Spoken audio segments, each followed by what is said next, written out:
Good evening and welcome to the Fourth Estate. My name is Raymond Mujuni. We continue to hold the media accountable and offer fair critique to how the media covered stories and the angles that they've taken. This week we start off from the launch of the National Unity Platform. It was a party that was speculated upon in tabloids before it actually materialized into a big news story. We ask whether traditional media missed the biggest story yet, which is the launch of the National Unity Party by the People Power Movement. We speak to Sulaiman Kakaire, a former political reporter, now turned spokesperson of a political party, the Alliance for National Transformation, on how the media missed that story. Politics, I covered it consistently for 8 years. And I was covering almost the entire spectrum of politics. I covered political parties, I covered parliament, was covering State House as well, because most of the times you would be assigned to cover State House stories. As a beat, Parliament, I was at Parliament as a beat for more than 5 years. Then as reporting it remotely, it was for almost 2 years. And that was my experience. There's very little in the realm of political reporting that Sulaiman Kakaire, the former political reporter at The Observer, has not done. From breaking the stories of contradictions within the FDC party to being suspended from parliament for stories that the Speaker of Parliament didn't like, Kakaire's niche on political reporting has been succinct. Political reporting is defined by the nature of the quality of journalists, the quality of editors, and even the political environment itself. It shapes, it's a holistic thing that shapes the entire politics. By the time I joined The Observer as a political reporter, I found an experienced team that I worked with, people who had been on the beat for almost 10 years, others more than 10 years, and editing, I was edited by some of the finest political editors you would find in the country. I was edited by Robert Spin Mukasa, who covered the 6th Parliament and was a news editor at Monitor for a long time and even at The Observer. I was edited by people like James Tumusime, who had reported politics for, for a long time and edited for a long time. I was edited by Henry Ochange, who was an editor of politics at Monitor for a very long time. Some other editors, partly I was also edited by Moses Tarema. These are experienced journalists who have been on the trade for a long time. I also worked with a very strong team. I worked with Idris Chigundu. He has been a journalist for almost 15 years, a long time. Emma Mutaiziwa, I worked with him. He was an editor and at the same time a reporter. I worked with a lady, Shifa Mwesije. I worked with a very interesting team. Had two important elements of political reporting. That is experience and knowledge. It was a knowledge, the vast knowledge, because at The Observer, I interacted with some of the interesting individuals who are knowledgeable about politics in ways beyond just experience, but intellectually. They have studied it, they continue to they continue to interface with the subject beyond time and space, beyond space in the sense that they understand the major international debates in the international community about which are political in nature. They also individuals who move beyond the basic politics of the day, the day-to-day politics. So that is the nature of newsroom, I found. But in the current context, there are ways. I'm not even judgmental. I'm trying to avoid being judgmental. It's not something I feel. But it's the same experience, it's the same perspective which was provided by some colleagues at the time, even at The Observer, who would say the quality of reporting then, when I just joined The Observer, it's not the quality of reporting of 10 years ago. But let me tell you, when you go to read the archives monitor of 1990s or the weekly topic of 1980s, then you come to monitor of 1990s and 2000, I'll say that the quality of reporting has been improving. The only challenge is for the newsrooms to retain the people who are giving us that kind of product.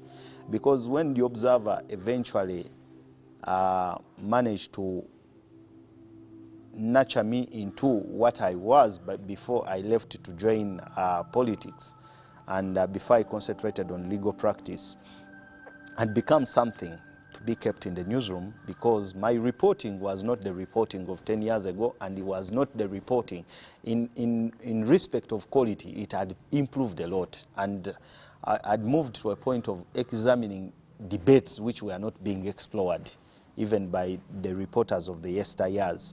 So I can say there has been a challenge of retaining that quality in the sense of the editing and even the reporters themselves. They have not, newsrooms have not managed to retain that quality. One of the quick tests of the depth and quality of Uganda's political reporting came this week when, in a shock move, the People Power movement launched a political party. The news caught Uganda's newsrooms flat-footed and in dear light. It begged the biggest question: how did no reporter to this point have a hint of the events in what was shaping up to become a formidable challenger in the election? Possible explanations.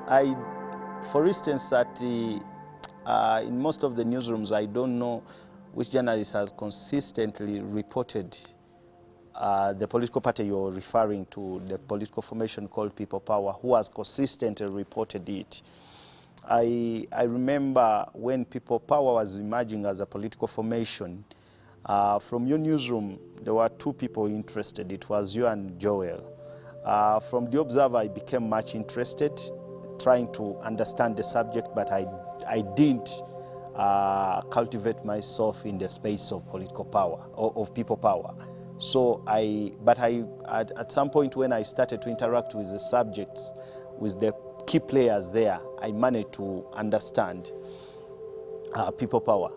But I'll tell you that there was no way media was to be on top of that story if there was no one who had kept touch with that base, try to understand it, to understand the developments. I'll tell you that before ANT launched, the Alliance for National Transformation, these were predictions I had made in my stories almost a year before the final launch. The decisions, even these crossings that are happening, before even the crossings happened, I was at the center of defining the debate. I continuously try to point it out that I influenced the debate to internally happen in the FDC even before it was ready. And the reason why I influenced it, I saw contradictions that the media had not paid attention to, and yet they were critical. They were influencing the final decisions that were being made by the party. But for them, they were looking at it as normal competitions. People would always look at a normal competition between General Muntu and Dr. Besigye. But me, I tried to understand it as a major contradiction, which was between the two forces of the two centers of power within the party. So when I look at how media perhaps could not have seen, had foresight of what was eventually going to happen, was because, one, you didn't have a reporter to follow those things, or if you have reporters, they have been embedded. When they got embedded, they became part of the system, maybe. They could have been tipped, but they are eventually, they become partisan. At no single point did I allow myself to become partisan. Obviously, I eventually became a spokesperson of Alliance for National Transformation, but if you follow events that happened within the Alliance, I am not that kind of Sulaiman who came to be part of a process and eventually lose my individual views and perspectives. Even within the Alliance, when I sit in those meetings, colleagues who I sit with in the interim executive committee, they will tell you that I continue to raise these issues. I Let me say, another thing, it comes from conviction. You must have a journalist who has got conviction that I want to, perhaps I'm interested in the story, it becomes my story, it becomes my lifetime project. Because when I started to report the FDC, I started to report political parties, I reported FDC, I reported UPC, I reported DP. They become my project. And to become a project, I contextualize it. I try to go back, that Uganda became a multi-party, went back to multipartyism around 2005. I have to historicize those events. Before we went there, where were we, and what is the nature of the political context, which is a movement system, a military dictatorship. You have to provide that context, but which also came into existence when there was another system, political system. Because before we went here, you had another multi-party kind of arrangement in the 80s, even the 60s. But what was the nature of multipartyism then? What is the nature of multipartyism now? Is it a normal multi-party dispensation? Someone must be interested in the subject and understand it. It's not just pure about experience, that you are an experienced journalist, you've been around. Your continuous interaction with the subject can be based on document research, reading widely about the subject, and also learning from other people's experiences, continuously engaging with the key players and talk to them, and they give you more context. So for anyone who had knowledge of that, they would know that eventually, for People Power and Honorable Kyagulanyi to function, he will have at some point to make this kind of decision. I was reporting Parliament, when I was reporting political parties, when I was at The Observer reporting NRM caucus, I would know information. I knew that Honorable Amama Mbabazi was going to be censored, was going to be removed as Secretary General almost 3 weeks ago, before the activity happened. I would source the stories. Indeed, when the Right Honorable, I eventually learned from some people that one of the reasons why we were expelled from reporting Parliament, it was because some people started to perceive us as pro-Amama people, and yet it wasn't the case. We were just focused on the story, on the power play. I am, from my intellectual kind of background, I would know that whenever you have anything, there are contradictions within it. Now, when you see that these contradictions are overt, you have to investigate why they are and what would be influencing the contradiction. When you start to see it, you are able to understand and demarcate the power terrains. Between 2011 and 2014, there were contradictions between the executive and Parliament leadership. That was the leader of government business, was Honorable Amama Mbabazi and Right Honorable Speaker. The moment you see these decisions, and whenever a single decision is to be arrived at, and you see contradictions at play, even when ideally these are people of the same party, who you expect perhaps it's a negotiated position from SEC, it's a negotiated position from State House, which eventually will be processed through Parliament, and you see people of that same house disagreeing, you know it's coming from somewhere. We started to concentrate on perhaps power struggles between the two, but what motivates the power struggles? Were there any of them interested in succeeding the president? Eventually, that's what we pursued as a line. Even right now, even if you're just reporting the First Family, you're reporting State House, you're reporting any entity of government, that must be the guiding principle. That, okay, this, from the outside, it looks to be a unison, a united force, but there are contradictions internally. Those are things you would be interested in. But let me tell you, the story of People Power launching a political party is not yet a settled story. I can imagine that before the final decision was arrived at, there could have been people who said we should not become a political party. There is still time for media to go back and historicize the event. Why did they become a political party? What were the other views against it? Why did the views for a political party submerge or eventually surpass those views against a political party? Are the people within the party right now settled that this becomes our common view, that we are settled? And what about those who are not in support of it? Where do they stand? Those are some of the things that perhaps the media can help us contextualize and maybe bring the debate to the fore, which we could have seen a long time ago. The other thing that I want you to help us contextualize is what is now the collective view, the shared view of the political party. What defines it? What makes it distinct from the existing political parties? Eventually, even the organizing of its internal systems, because now we shall be able, based on its common aspirations, we shall be able to measure and touch the light into it. Are they living up to this expectation? Have they organized their internal processes to pursue and promote the shared goals that they stand for? We'll now take a very short break, but when we return, in our second part, we'll talk about political reporting in detail. The adage has always been that even the best dancer leaves the floor, but even a better adage is that the wine gets better with the edge of the test. Now, many of Uganda's best and finest political writers have left the scene long before they could materialize into their biggest news stories. This week, we ask what's happening to political reporting in the traditional media houses. Many of the political reporters have since left to join political parties or even to offer into consultancies.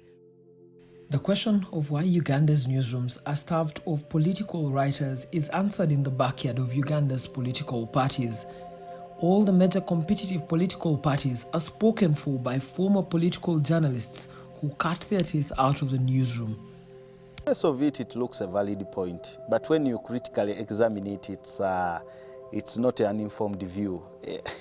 You know, they look at media as a settled concept, but media is a concept that must be read broadly. Within media, there is pro-establishment media, there is progressive media. So it's the same thing when it comes to the definition of individual journalist. Now, journalism which is perceived as progressive journalism is promoted by progressive journalists. Now, then behavior, actions and practices of media is influenced by the broad political outlook of the day. Across time and space, progressive media is inextricably linked to the political formations of the day. When you historically examine the most progressive journalists of the 1950s, 1960s, 1980s, 1990s, and 2000, eventually are the main political players of the day. You look at the struggles of the 1940s and 50s, these journalists eventually defined the political parties. Even the political parties themselves, they had newspapers. And that's not only in Uganda, across the world.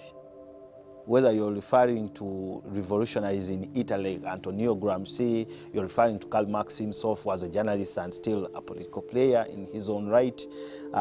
When you come to the 1960s, the journalists of the day were still influencing the political landscape of the day. And the moment they realized that when there is political instability, you cannot function as a professional. They had to switch from being a professional to doing political, to join the political struggle. It's interlinked. A newspaper, a political party realizes that, okay, we are not getting enough coverage by the mainstream media because most of the journalists have been bought by their pro-establishment. They start a newspaper. To the 1970s, to the 1980s, which you can closely relate with, we had Weekly Topic, was a major campaigning platform for the NRM. Weekly Topic was owned by the Sapoba Group that is Bidandi Sali, Jabel Bidandi Sali, Kirunda Kive Jinja, and Chintu Musoke. Those people who owned that newspaper, obviously of them, the journalist was Kintu Musoke. Of them, all of them, they became big, major players, key players of the NRM. Weekly Topic employed people who eventually influenced the media landscape in the next 2 or 3 decades. The people who were at Monitor, eventually Monitor became a key player in influencing and shaping the political opposition of Museveni. Monitor single-handedly defined Besigye as an opposition leader, and that was from the framing of Besigye as a political player. And this you cannot take it for granted. Just like the Observer attempted to do it when it came to Amama Babas, it has continued to influence that kind of stuff. It comes back to how do you perceive media, and an understanding that media has, since time immemorial, been a major platform for activists, and its struggles are inextricably linked to the major political struggles of the day. So media, you will continue to see journalists crossing from the media as a platform to join politics. That does not in any way stop the emergence of interesting or award-winning journalists. And that has continued to be the case. Does not in any way explain that the reason why you have poor quality reporting, it's explained by the fact that newsrooms have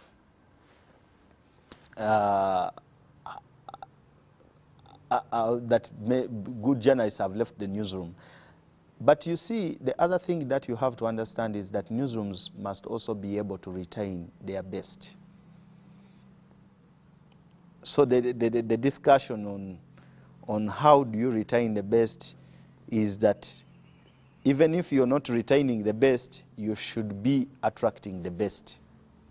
They can't retain and also attract the best. It's a mix of points that we have to gather from, but not necessarily explained by the fact that political parties have poached the best journalists. Because even the political parties, we are not that paid. We are not paid. You are doing voluntary work, but you just realize that maybe the platform I'm utilizing as a platform of influencing the political ordering of the day is not sufficient. Let me go and be at the forefront.